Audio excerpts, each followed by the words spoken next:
स्वागत है दोस्तों आप सभी का आपके यूट्यूब चैनल राहुल ट्यूटोरियल में। दोस्तों आज हमें मैथ पढ़ना है और इस वीडियो में हम मैथ का अध्ययन करेंगे। देखिए काफ़ी दिनों से हम नंबर सिस्टम ही पढ़ रहे हैं। मैं सोच रहा हूं दोस्तों जो भी प्रश्न नंबर सिस्टम से आए आपसे गलत ना हो, चाहे टाइम कितना भी लग जाए। इसीलिए मैं कुछ भी नहीं छोड़ रहा हूँ नंबर सिस्टम से और टॉपिक बाय टॉपिक आपको पढ़ाते जा रहा हूँ। और भरोसा करिए एक दिन आप नंबर सिस्टम पर इतना अच्छा पकड़ बना लेंगे कि नंबर सिस्टम से कभी कोई प्रश्न आपसे किसी भी एग्जाम में गलत नहीं होगा। देखिए एग्जाम कोई भी होगा, चाहे वह टेट हो, सुपर टेट हो या मैथ से रिलेटेड कोई भी प्रश्न हो, और अगर नंबर सिस्टम से प्रश्न आएंगे या मैं कोई और चैप्टर लूँगा वहाँ से अगर प्रश्न आएंगे तो भरोसा आप रखिए कभी भी आपसे कोई भी प्रश्न गलत नहीं होगा। बस आप मेरे साथ बने रहिए और जो पढ़ाया जाए उसे ध्यान से पढ़िए और उसे ध्यान से लिखा करिए, और अगर एक बार में न समझ में आए तो उसे दोबारा देख लिया करिए, ताकि आपको आपके माइंड में कॉन्सेप्ट अच्छे तरीके से क्या हो जाए, बैठ जाए। दोस्तों आज हम प्रारंभ करेंगे एक नया टॉपिक जिसका नाम है अभाज्य गुणनखंड। देखिए आप अगर एग्जाम दिए होंगे या देने वाले हैं तो आपको अभाज्य गुणनखंड से कभी कभी प्रश्न मिल जाते हैं, मिल ही जाते हैं दोस्तों, कभी कभी नहीं। अभाज्य गुणनखंड से प्रश्न पूछ ही लिए जाते हैं। अब आप पूछेंगे क्या अभाज्य गुणनखंड क्या होता है। देखिए अभाज्य गुणनखंड को समझने से पहले हम क्या करेंगे, सबसे पहले प्रश्न को देखेंगे कि प्रश्न की प्रकृति अभाज्य गुणनखंड से कैसे होती है या किस प्रकार से प्रश्न अभाज्य गुणनखंड से रिलेटेड होते हैं। तो वहाँ से प्रश्न को पहले देखेंगे, फिर प्रश्न से रिलेटेड जो कॉन्सेप्ट होंगे उसका अध्ययन हम करेंगे। तो चलिए आज प्रारंभ करते हैं हम क्या, अभाज्य गुणनखंड। क्या प्रारंभ करेंगे, अभाज्य गुणनखंड। देखिए अभाज्य गुणनखंड क्या होता है दोस्तों। सबसे पहले अभाज्य गुणनखंड को पढ़ने के लिए आपको अभाज्य संख्याओं के बारे में जानकारी होनी चाहिए। अब आपको पता होना चाहिए कि अभाज्य संख्याएं किसे कहते हैं। तो याद करिए जब हम संख्याओं के बारे में ही पढ़ा रहे थे तो आपको बताए थे कि वे संख्याएं जो अपने और एक के सिवाय किसी अन्य संख्या से विभाजित नहीं होती हैं वे सारी संख्याएं क्या कहलाती हैं, अभाज्य संख्याएं कहलाती हैं। फिर से सुनिए, वे संख्याएं जिनमें एक का भाग जाए और खुद से ही भाग जाए। अर्थात देखिए जैसे हम 3 लिख दे रहे हैं, अगर पूछ लिया जाए कि क्या 3 एक अभाज्य संख्या है तो आप जानते हैं कि 3 में स्वयं से भाग जाएगा और 1 से जाएगा। इसके अतिरिक्त कोई तीसरी संख्या नहीं होगी जिसका भाग 3 में जाएगा। तो जिसमें केवल खुद से और 1 से भाग जाए, किसी तीसरी संख्या से ना भाग जाए, वे सारी संख्याएं क्या कहलाती हैं, अभाज्य संख्याएं कहलाती हैं। अब अभाज्य संख्याएं आपको पता हो गया। जब कई अभाज्य संख्याएं आपस में क्या होती हैं, गुणे के रूप में दिए रहती हैं। जब कई अभाज्य संख्याएं आपस में, देखिए यहाँ पर अभाज्य संख्याएं कई भी हो सकती हैं और एक ही अभाज्य संख्या कई बार आपस में गुणा हो सकती है। तो जब कई अभाज्य संख्याएं या एक ही प्रकार की अभाज्य संख्याएं आपस में गुणा के रूप में प्रदर्शित होती हैं तो ऐसी संख्याएं या ऐसे अभाज्य संख्याओं को ही हम क्या नाम दे देते हैं, अभाज्य गुणनखंड। और आपसे एग्जाम में अभाज्य गुणनखंडों की क्या पूछ ली जाती है, संख्या पूछ ली जाती है। देखिए कैसे प्रश्न पूछे जाते हैं। सबसे पहले हम प्रश्न लिखते हैं, क्योंकि अगर आप प्रश्न की प्रकृति देख लेंगे तो आपको समझने में ज़्यादा प्रॉब्लम नहीं होगी। तो चलिए प्रश्न कैसे पूछे जाते हैं। देखिए दोस्तों प्रश्न कैसे पूछे जाते हैं, हम आपको एकदम बेसिक से बताते हैं। अगर आपको दे दिया जाएगा 8 गुणे 9 गुणे 4 में अभाज्य, ऐसे पूछ लिया जाएगा, में अभाज्य गुणनखंडों की संख्या बताइए। गुणनखंडों की क्या बताइए, संख्या बताइए। ऐसे एग्जाम में दे दिया जाए संख्या बताइए, तो सबसे पहले हम इसे देखेंगे, इसके पश्चात देखेंगे और प्रश्न कैसे लॉन्ग हो जाता है और विस्तृत कैसे हो जाता है उसका अध्ययन करेंगे। अब यहाँ पर क्या दे दिया गया है, 8 गुणे 9 गुणे 4 में अभाज्य गुणनखंडों की संख्या बताइए। तो देखिए जब अभाज्य गुणनखंडों की संख्या आपसे पूछी जाएगी तो सबसे पहले आप क्या करेंगे, जो संख्या दी रहेगी, अब आप जानते हैं सबसे पहले आपको अभाज्य संख्या के बारे में जानकारी पता होना चाहिए। मैं बार बार यही कह रहा हूँ। आप जानते हैं 8 एक अभाज्य संख्या है? नहीं है, क्योंकि 8 में देखिए 1 से भाग जाएगा, 1 के अतिरिक्त 2 से भी 8 में भाग चला जाएगा, फिर 4 से भी जाएगा और 8 से तो यह स्वयं कटेगा ही। अर्थात 8 में 1 और 8 के अतिरिक्त ऐसे और भी संख्याएं हैं जो 8 को क्या कर दे रही हैं? विभाजित कर दे रही हैं। ठीक है, तो 8 एक अभाज्य संख्या नहीं है, 9 भी एक अभाज्य संख्या नहीं है और 4 भी एक अभाज्य संख्या नहीं है। देखिए, जब हमें गुणनखंडों की संख्या निकालनी होगी और साथ में क्या दिया रहेगा? अभाज्य, अर्थात अभाज्य गुणनखंडों की संख्या निकालनी रहेगी, तो जो संख्याएं हमें दी रहेंगी उनको पहले हम अभाज्य गुणनखंड के रूप में तोड़ते हैं। किसके रूप में? अभाज्य गुणनखंड में। अब देखिए, जैसे 8 दिया गया है तो 8 को आप जानते हैं 2 गुणे 2 गुणे 2, 2 दूनी 4 और 4 दूनी 8। इस तरीके से हम क्या कर सकते हैं? लिख सकते हैं। या आप इसे ऐसे भी कह सकते हैं 2 की पावर 3। आप कहेंगे यह क्यों हम कर रहे हैं? क्योंकि हम 8 को अभाज्य गुणनखंड के रूप में तोड़ रहे हैं। और मैंने अभी आपको बताया अभाज्य गुणनखंड क्या होते हैं। मैंने बताया जब एक ही प्रकार की अभाज्य संख्या या एक से अधिक प्रकार की अभाज्य संख्याएं आपस में क्या की रहती हैं? गुणे के फॉर्म में दी रहती हैं, तो ऐसी संख्याओं को ही हम क्या कहते हैं? अभाज्य गुणनखंड कहते हैं। तो 8 को जब हम 8 को पहले क्या करते हैं? अभाज्य गुणनखंडों में तोड़ते हैं, अर्थात 8 के ऐसे गुणनखंड करते हैं जिसमें सिर्फ किसका प्रयोग हो? अभाज्य संख्याओं का ही प्रयोग हो।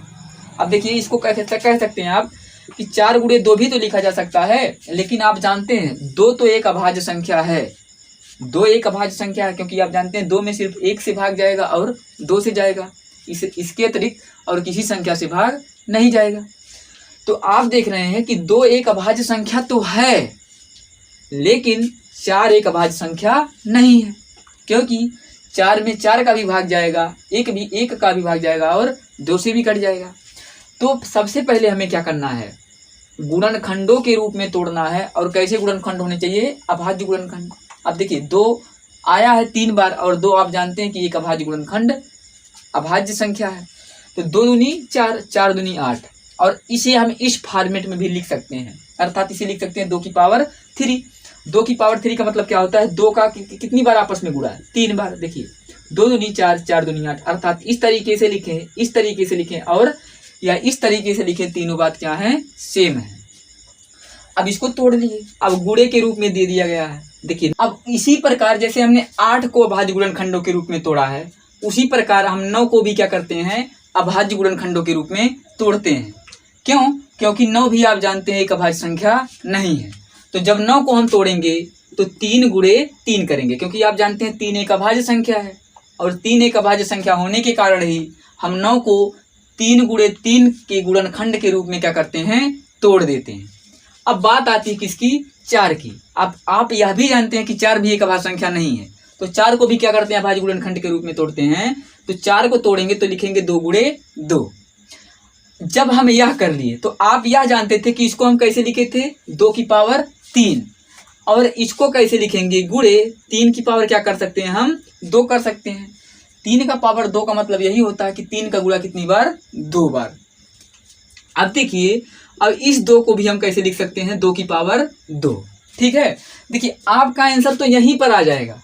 अगर आपसे पूछा जाएगा कि 8 गुणे 9 गुणे 4 में अभाज्य गुणनखंडों की संख्या कितनी होगी, तो 8, 9 और 4 को क्या करते हैं? अभाज्य गुणनखंड के रूप में तोड़ लेते हैं। उसके बाद जितने गुणनखंड रहेंगे वही क्या हो जाएगी? अभाज्य गुणनखंडों की संख्या हो जाएगी। अब देखिए कितने अभाज्य गुणनखंड हैं? 1, 2, 3, 4, 5, 6, 7, अर्थात 8 गुणे 9 गुणे 4 में अभाज्य गुणनखंडों की संख्या कितनी है? 7 है। क्योंकि आप देख रहे हैं यहाँ पर 2 और जो 3 है, अर्थात 2 और 3 दोनों क्या है? अभाज्य संख्या है, और दोनों आपस में गुणे के रूप में लिखी गई हैं, और इनका प्रयोग 7 बार किया गया है, इसलिए इसमें अभाज्य गुणनखंडों की संख्या कितनी होगी? 7 होगी।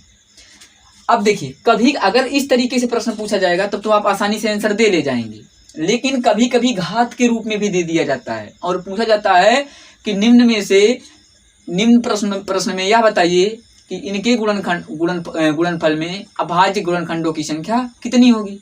तो देखिए उसको हम यहीं पर पैटर्न नीचे भी बता दे रहे हैं। देखिए 2 की पावर क्या लिख दिए हैं हम, 3 लिख दिए हैं, 3 की पावर 2 और 2 की पावर 3।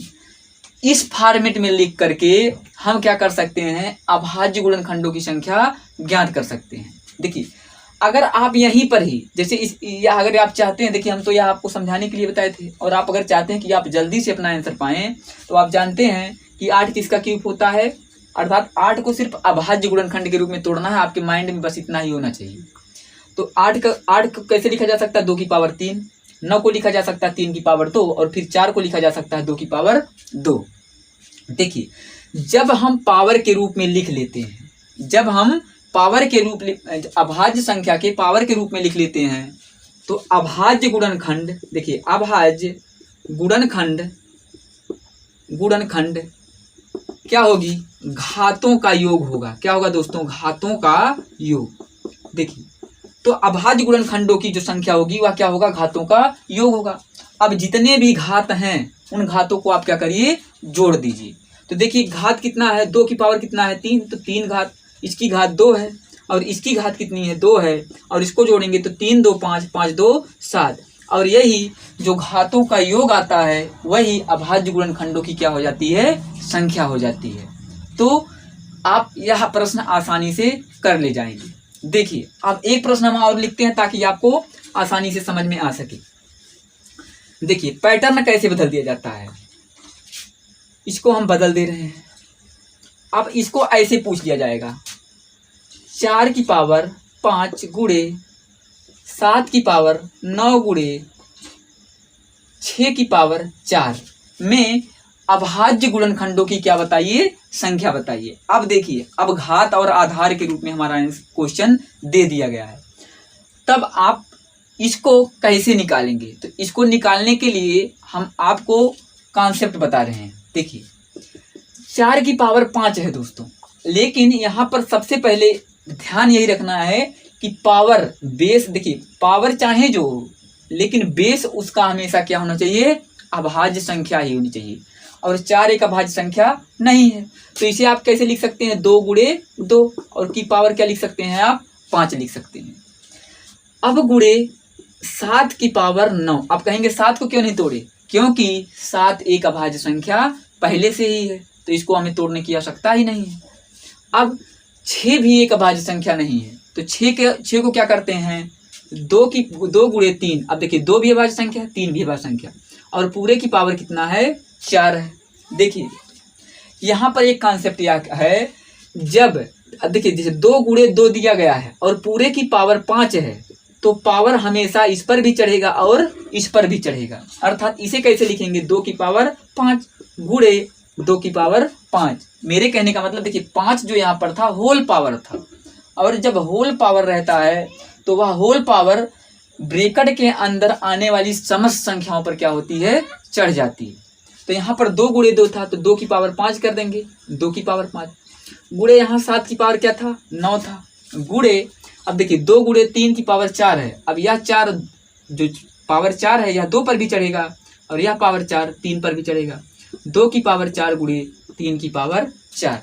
अब देखिए यह भी अभाज्य संख्या, यह भी अभाज्य संख्या, यह भी अभाज्य संख्या, और यह भी अभाज्य संख्या, और यह भी अभाज्य संख्या। अर्थात आधार हमेशा क्या होनी चाहिए, अभाज्य संख्या ही होनी चाहिए।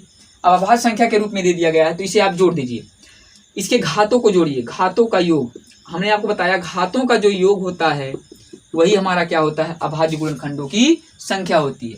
तो घातों का योग करते हैं, 5 + 5 + 9 + 4 + 4 योग करते हैं। देखिए 5 5 10, 10 9 19, 19 4 23, और 23 4 कितना दोस्तों, 27। अर्थात 4 की पावर 5 गुणे 7 की पावर 9 गुणे 6 की पावर 4 में अभाज्य गुणनखंडों की संख्या कितनी होगी, 27 होगी।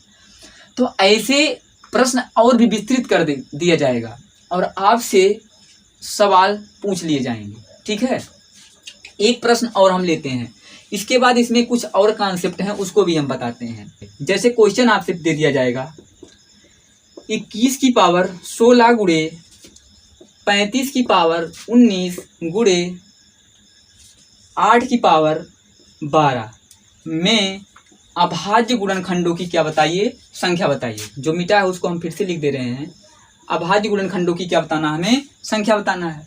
तो आप सबसे पहले क्या करेंगे, आधार जो है उसे अभाज्य गुणनखंड के रूप में तोड़ने का प्रयास करेंगे। आधार तो आप समझ रहे हैं, देखिए जैसे 3 की पावर 5 दिया गया है, तो यह जो ऊपर चढ़ा रहता है दोस्तों, इसे हम क्या कहते हैं, घात कहते हैं। और जो नीचे होता है इसे आधार कहते हैं, या इसी को इंग्लिश में क्या कहा जाता है, बेस कहा जाता है। तो जब भी हमें अभाज्य गुणनखंडों की संख्या ज्ञात करनी होती है और पावर और घात मतलब आधार और घात के रूप में दिया जाए संख्या, तो हमेशा आधार को क्या करते हैं, अभाज्य गुणनखंडों के रूप में तोड़ने का प्रयास करते हैं। चलिए देखिए इसको तोड़ते हैं। तो आप जानते हैं 21 एक अभाज्य संख्या नहीं है। 21 को हम किस प्रकार तोड़ सकते हैं, 3 गुणे 7 की पावर कितना है, 16 है। फिर 35 भी एक अभाज्य संख्या नहीं है, और आप जानते हैं 35 को लिखा जा सकता है 7 गुणे 5। अब देखिए 7 भी एक अभाज्य संख्या और 5 भी एक अभाज्य संख्या, और 7 और 5 का जब गुणा करेंगे 35 प्राप्त भी हो जाएगा। इसकी पावर क्या चढ़ा देते हैं हम, 19 चढ़ा देते हैं। गुणे 8 को तोड़ते हैं, 2 गुणे 2, और इसका पावर कितना हो जाएगा दोस्तों, 12। अब हमने आपको बताया था जब पावर होल होता है अर्थात होल पावर होता है, तो ब्रैकेट के अंदर जितने भी आधार रहते हैं वह पावर सभी आधार के ऊपर क्या हो जाता है, लग जाता है। तो इसे हम कैसे लिखेंगे, देखिए 3 की पावर 16 भी लिख सकते हैं, गुणे 7 की पावर भी क्या लिखेंगे, 16। फिर 7 की पावर क्या लिखेंगे, 19, और गुणे 5 की पावर भी कितना लिखेंगे, 19। गुणे देखिए 2 की पावर 12, गुणे 2 की पावर 12, फिर गुणे 2 की पावर 12। अब क्या करेंगे, हम इन्हीं घातों का क्या करते हैं, योग कर देते हैं, तो हमें अभाज्य गुणनखंडों की संख्या क्या हो जाती है, प्राप्त हो जाती है। चलिए करते हैं। देखिए 16 कितना होता है दोस्तों, 32। देखिए 16 और 16 कितना होता है, 32। और 19 और 19 कितना होता है, 38, प्लस 12 12 24, और 12 कितना होता है, 36। अब इन्हीं को जोड़ दीजिए तो आप देख रहे हैं, देखिए 8 2 10, 2 और 8, 2 में 8 जोड़ेंगे तो 10, 10 6 16, 16 के 6 हासिल 1 बचा दोस्तों। 3 3 6, 6 3 9, 9 और 1 10, अर्थात अभाज्य गुणनखंडों की संख्या कितनी प्राप्त हुई, 106 प्राप्त हुई। ठीक है, तो देखिए घात और आधार के रूप में संख्याएं कितनी भी बड़ी हों, अगर आपको कॉन्सेप्ट पता हो तो आप आसानी से उस प्रश्न का उत्तर दे सकते हैं। देखिए ऐसे प्रश्न दिए जाएंगे, और कभी कभी अभाज्य गुणनखंडों की संख्या आपसे पूछी जाएगी, और कभी कभी पूछ लिया जाता है इसी संख्या में, जैसे 21 की पावर 16 है, 21 की पावर 19, 35 की पावर 19 और 8 की पावर 12 दे करके पूछ लिया जाएगा, मैं क्या बताइए, अभाज्य भाजकों की संख्या बताइए। आपसे क्या पूछा जाएगा, अभाज्य भाजकों की संख्या। फिर से सुनिए, अभाज्य गुणनखंड निकालना आपको आ गया। अब आपसे प्रश्न पूछ लिया जाएगा कि इसमें अभाज्य भाजकों की क्या बताइए, संख्या बताइए। देखिए कैसे आप करेंगे, इसको हम मिटा रहे हैं और आपका आंसर यहीं से प्राप्त हो जाएगा। क्या पूछा जाएगा आपको, अभाज्य भाजकों की संख्या, भाजकों की संख्या। आप कहेंगे भाजक क्या होता है, आप जानते हैं किसी भी संख्या में जो भाग करने वाला होता है अर्थात जिससे भाग दिया जाता है उसी को हम क्या कहते हैं, भाजक कहते हैं।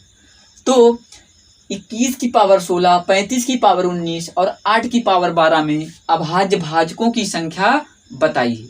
अभाज्य गुणनखंडों की संख्या निकालना पता हो गया। अब देखिए अभाज्य भाजकों की संख्या कैसे निकालेंगे, यह भी प्रश्न पेपर में पूछा जा चुका है, इसीलिए मैं आपको यहाँ बता दे रहा हूँ। देखिए आप देखेंगे कि बेस, यह जो अभाज्य गुणनखंडों के रूप में इसे तोड़ लिए।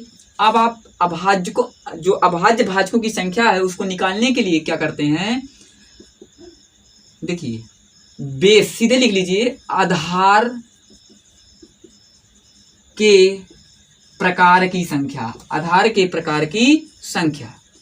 अगर आपको आधार के प्रकार की संख्या पता चल जाए कि यहाँ पर जितने आधार आए हैं वह कितने प्रकार के आए हैं, तो जितने प्रकार के आधार आए रहेंगे वही संख्या अभाज्य भाजकों की संख्या हो जाएगी।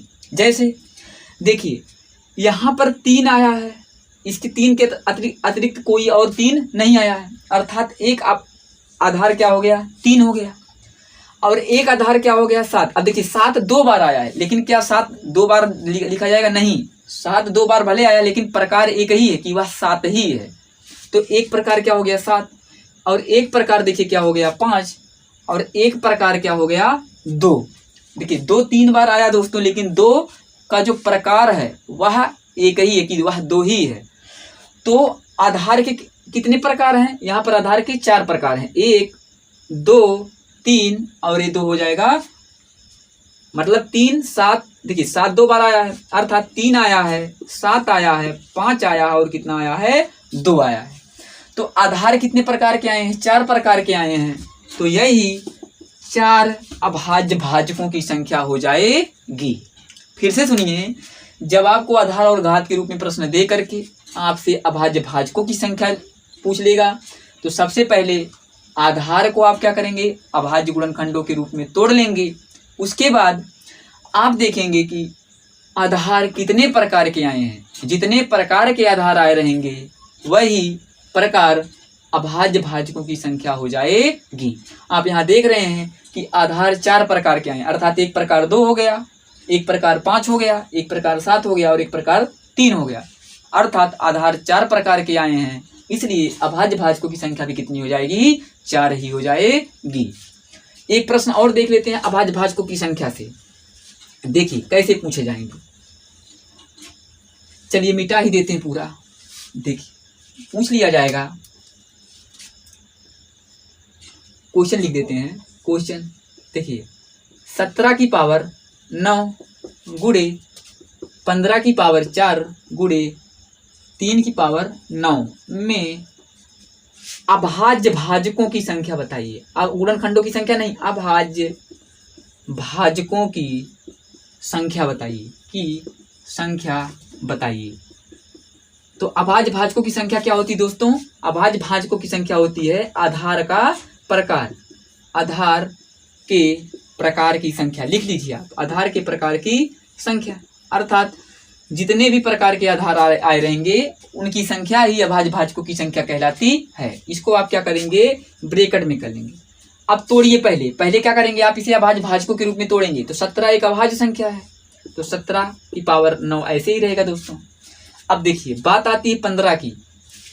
आधार क्या है? 15, लेकिन 15 दोस्तों एक अभाज्य संख्या नहीं है, तो इसे तोड़ेंगे 3 गुणे 5 के रूप में। 3 भी एक अभाज्य संख्या है, 5 भी एक अभाज्य संख्या है, और इसकी पूरी की पावर कितनी हो जाएगी? 4 गुणे 3 एक अभाज्य संख्या, तोड़ने की आवश्यकता नहीं, 3 की पावर क्या हो जाएगी? 9। अब देखिए क्या करते हैं, 17 की पावर 9 गुणे 3 की पावर क्या हो जाएगा? 4, और 5 की पावर भी कितना हो जाएगा? 4, क्योंकि होल पावर था, गुणे 3 की पावर 9। अब देखिए आधार कितने प्रकार के आए हैं? तो आधार आप देख रहे हैं 3 प्रकार के आए हैं। 17 एक प्रकार हो गया, 5 एक प्रकार हो गया, और देखिए यहाँ पर 3 2 बार आया है लेकिन प्रकार एक ही है। तो आधार 3 प्रकार के हैं, इसलिए 3 प्रकार के आधार होने के कारण ही अभाज्य भाजकों की संख्या कितनी हो जाएगी? 3 ही हो जाती है। तो आशा करता हूँ अभाज्य गुणनखंड आप निकाल लेंगे, अर्थात अभाज्य गुणनखंडों की संख्या आपको निकालना पता हो गया होगा।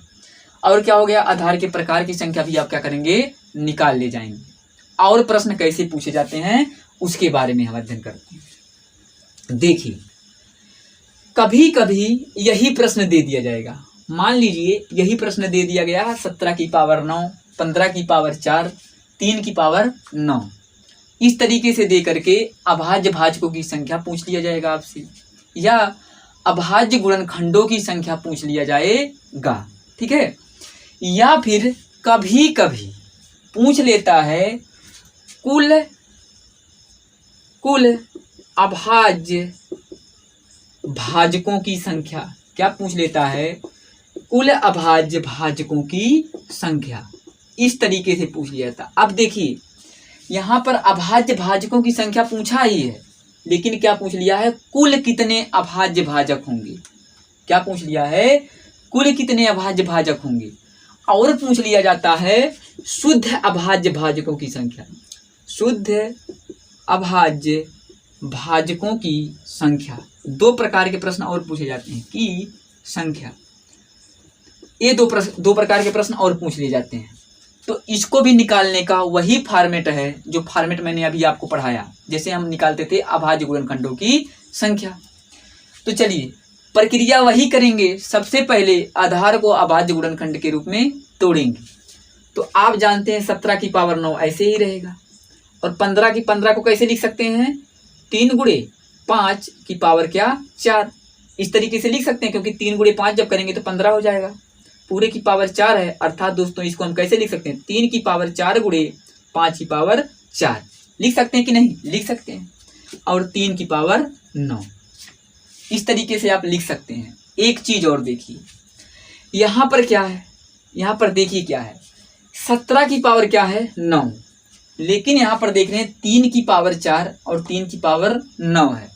अब इस आधार देखिए, जब कोई पावर देखिए, अगर 2 की पावर 4 दिया गया हो प्लस 2 की पावर कितना दिया गया हो 2, अर्थात जब आधार और घात के रूप में दो संख्याएं आपस में गुणा की होती हैं और यदि उनके आधार क्या होते हैं, बराबर होते हैं, तो उनके घातों को परस्पर क्या कर दिया जाता है, जोड़ दिया जाता है। फिर से सुनिए, जब घात के रूप में संख्याएं दी गई हों और दोनों घात और आधार के रूप में जो संख्याएं दी गई हों वह किसके रूप में हो, मल्टीप्लाई के रूप में हो, और दोनों के आधार क्या हों, समान हों, तो उनके घातों को आपस में जोड़ करके लिख दिया जाता है। देखिए आधार क्या है, यहाँ भी आधार 2, यहाँ पर भी आधार 2, अर्थात आधार क्या है, सेम है, इसलिए इनके घातों को जोड़कर क्या कर दिया जाएगा, आपस में लिख दिया जाएगा। अब 2 की पावर 4 और 2 कितना होता है दोस्तों, 6, इनके घात को जोड़ के उसके आधार की क्या करते हैं, घात बना देते हैं। ठीक है, तो देखिए 3 की पावर 4 है और यहाँ 3 की पावर 9 है, आधार दोनों के क्या है, सेम है, तो उनके घात परस्पर क्या हो जाएंगे, जुड़ जाएंगे। तो 9 और 4 कितना होगा दोस्तों, 13, अर्थात 3 की पावर कितना हो जाएगा 13, गुणे 5 की पावर कितना है 4, 5 की पावर 4। अब देखिए यह आप कर ले गए। अब यहाँ से आप क्या अभाज्य गुणनखंडों की संख्या नहीं बता सकते हैं, बिल्कुल बता सकते हैं। आप जानते हैं अभाज्य गुणनखंडों की संख्या, तीनों को जोड़ देंगे, तीनों की घातों को जोड़ देंगे, आंसर मिल जाएगा। अभाज्य भाजकों की संख्या आप जानते हैं कितने प्रकार के आधार हैं, 3, 1, 2, 3, तो अभाज्य भाजकों की संख्या भी कितनी होगी, 3 होगी। अब बात करते हैं कुल अभाज्य भाजकों की संख्या। क्या करते हैं, अगर पूछ लिया जाएगा कुल अभाज्य भाजकों की संख्या, तो कुल अभाज्य भाजकों की संख्या निकालने के लिए दोस्तों जो पावर और आधार हमें प्राप्त होता है, तो क्या करते हैं, जो घात दिया रहेगा सभी के घातों में एक जोड़ करके उनका आपस में क्या कर देते हैं, मल्टीप्लाई कर देते हैं। मल्टीप्लाई करने के पश्चात जो आंसर हमें प्राप्त होता है वही कुल अभाज्य भाजकों की संख्या हो जाएगी। समझ में नहीं आया होगा, मैं करके दिखा रहा हूं। मैंने क्या बताया, जितने भी घात रहेंगे, 9 घात है, 13 घात है और क्या है 4 है, तो इसमें क्या करते हैं, आप एक जोड़ देते हैं, 13 में एक जोड़ देंगे, 4 में भी एक जोड़ देंगे, तो आप जानते हैं 9 और 1 कितना हो जाएगा 10, 13 और 1 कितना हो जाएगा 14, और 4 और 1 कितना हो जाएगा 5। ठीक है, सबके घातों में एक जोड़ के क्या करेंगे, आपस में मल्टीप्लाई कर देंगे। तो आप जानते हैं 14 गुणे 5 करेंगे तो 14 पंचे कितना होता है दोस्तों 70, ये तो 10 रहेगा, 14 पंचे कितना होता है 70, अर्थात 10 का गुणा आप कितनी बार किया जाएगा 70 बार, और 10 का गुणा जब 70 बार करते हैं तो कितना प्राप्त होता है 700, अर्थात 17 की पावर 9, 15 की पावर 4 और 3 की पावर 9 में कुल अभाज्य भाजकों की संख्या कितनी हो जाएगी, 700 हो जाएगी। किस प्रकार निकालें, जितने सबसे पहले क्या करेंगे, आधार को क्या करेंगे, जो सेम रहेंगे उनको परस्पर जोड़ करके लिख देते हैं, और कोशिश यह करते हैं कि जो उनके आधार हों वह क्या हों, अलग अलग प्राप्त हों। अलग अलग प्राप्त होने के पश्चात जो घात होते हैं सभी के घातों में एक जोड़ करके उसका आपस में गुणा कर देते हैं। गुणा करने के पश्चात जो गुणनफल प्राप्त होता है वही कुल अभाज्य भाजकों की क्या हो जाएगी, संख्या हो जाती है। तो यह समझ में आपको आया होगा। अब देता है शुद्ध अभाज्य भाजकों की संख्या। अब शुद्ध अभाज्य भाजक किसे कहते हैं, देखिए अगर अभाज्य संख्या आप समझ गए होंगे तो अभाज्य संख्या क्या कहलाती है, प्रत्येक संख्या अभाज्य संख्या कहलाएगी। तब जब वह दो कंडीशन का फुलफिल करेगी। पहला कंडीशन एक से कटे और स्वयं से कटे, तो एक से कटेगी और स्वयं से कटने वाली संख्या अभाज्य संख्या कहलाती है। अर्थात कोई भी संख्या हो, अगर वह एक और स्वयं के अतिरिक्त किसी अन्य संख्या से नहीं कट रही है तो वह संख्या अभाज्य संख्या कहलाती है। तो आप यह देख रहे हैं कि कोई भी संख्या हो उसके दो गुणनखंड होते हैं। कौन कौन? एक होता है और एक वह संख्या स्वयं होती है। तो अब देखिए, यह कुल अभाज्य भाजकों की संख्या हमें पता हुआ, लेकिन आप जानते हैं इसमें दो अशुद्ध हैं। कुल अभाज्य भाजक की संख्या तो पता हो गया साथ, लेकिन इनमें दो गुणनखंड अर्थात एक और वह संख्या स्वयं जो आ रही है वह दोनों क्या हैं? अशुद्ध हैं। तो इन्हीं दोनों को जो अशुद्ध हैं यदि कुल अभाज्य भाजकों की संख्या में से क्या किया जाता है? घटा दिया जाता है, तो जो संख्या हमें प्राप्त होती है अर्थात 698, या 698 शुद्ध अभाज्य भाजकों की संख्या कहलाती है। ठीक है, क्या करते हैं?